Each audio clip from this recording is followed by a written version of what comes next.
కొంతమంది మగవాళ్ళకి మనము వీర్య కణాల పరీక్ష చేసినప్పుడు స్పర్మ్స్ కౌంట్ బానే ఉందండి, కాకపోతే కదిలే కణాల సంఖ్య తక్కువ ఉంది అని చెప్తూ ఉంటాం. సో కణాలలో ఈ కదలిక తగ్గడానికి కారణాలు ఏంటి అండ్ ఇలాంటి సందర్భంలో మనం ఎటువంటి జాగ్రత్తలు పాటించాలి, ఎటువంటి ట్రీట్మెంట్స్ అవైలబుల్ ఉన్నాయనే దాని గురించి తెలుసుకుందాం.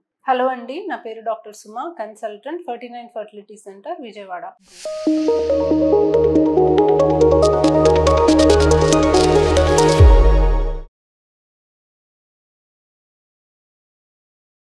సో సిమెన్ అనాలిసిస్ చేసినప్పుడు మనము కణాలలో ఎంత కౌంట్ ఉంది, కదిలే కణాల శాతం ఎంత ఉంది, ఆకారం కరెక్ట్ ఉన్న కణాల శాతం ఎంత ఉంది అనేది కామన్గా చూస్తూ ఉంటాం. సో కదలిక ఉండే కణాలు తక్కువ ఉన్నప్పుడు స్పర్మ్స్ ఎన్ని ఉన్నా కూడా స్పర్మ్స్ అనేవి ఎగ్ దగ్గరికి చేరుకోవడానికి అవకాశం తగ్గుతుంది, కాబట్టి ప్రెగ్నెన్సీ రావడానికి ఛాన్సెస్ డెఫినెట్లీ తగ్గుతాయి.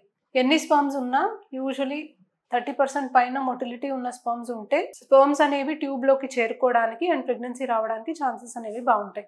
బట్ చాలాసార్లు చూస్తాము 10% లోపే మనకి కదలిక అనేది ఉంటుంది, లేదా 30% లోపల కదలిక అనేది ఉన్నప్పుడు ఆస్థెనోస్పర్మియా అని అంటాం. సో దీనికి చాలా కారణాలు ఉన్నాయండి. Most important life style changes వల్ల, సో స్మోక్ చేసే వాళ్ళలో, లేకపోతే మందు తాగే వాళ్ళలో, లేకపోతే ఎక్కువగా హీట్కి ఎక్స్పోజ్ అయ్యే వాళ్ళలో మనకి కదలిక అనేది తగ్గడం అనేది చూస్తూ ఉంటాము.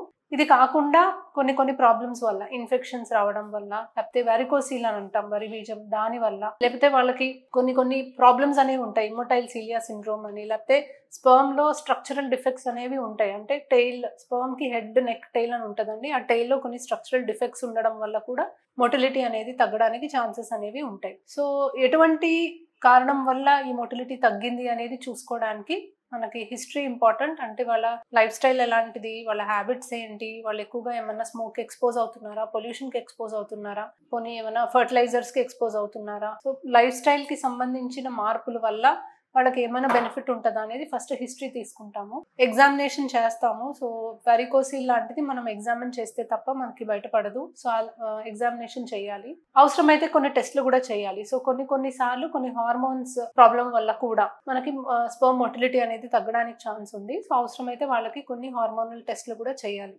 ట్రీట్మెంట్కి వస్తే first and foremost life style modification అండి. సో హెల్దీ లైఫ్ స్టైల్ చాలా ఇంపార్టెంట్. స్మోక్ చేసేవాళ్ళు, ఆల్కహాల్ కన్జ్యూమ్ చేసేవాళ్ళు కంప్లీట్గా క్విట్ చేయాలి, రెగ్యులర్ ఎక్సర్సైజ్ చేయాలి, బ్యాలెన్స్డ్ డైట్ తినాలి, అండ్ ఆక్యుపేషనల్ ఎక్స్పోజర్స్ అంటే ఎక్కువ హీట్గా ఎక్స్పోజ్ అవ్వడం కానీ, పెయిన్స్కి కానీ, ఫర్టిలైజర్స్ కానీ ఎక్స్పోజ్ అయ్యేవాళ్ళు వీలైనంత మటుకు దాన్ని తగ్గించుకోవాలి. మెడికల్ మేనేజ్మెంట్కి వస్తే కొన్ని డ్రగ్స్ డెఫినెట్లీ వాడచ్చండి. సో హార్మోనల్ ఇష్యూస్ ఉంటే డ్రగ్స్ వాడచ్చు, ఇన్ఫెక్షన్కి యాంటీబయాటిక్స్ వాడచ్చు, యాంటీ ఆక్సిడెంట్స్ అనేవి కూడా బాగా హెల్ప్ చేస్తాయి. సో L-కార్నిటిన్ కానీ, మనకి కొన్ని యాంటీ ఆక్సిడెంట్స్ మొటిలిటీని బాగా ఇంప్రూవ్ చేస్తాయి. వెరికోసీల్ అనేది ఒకవేళ సర్జరీ చేయించుకునే స్టేజ్లో ఉంటే సర్జరీ చేయొచ్చు.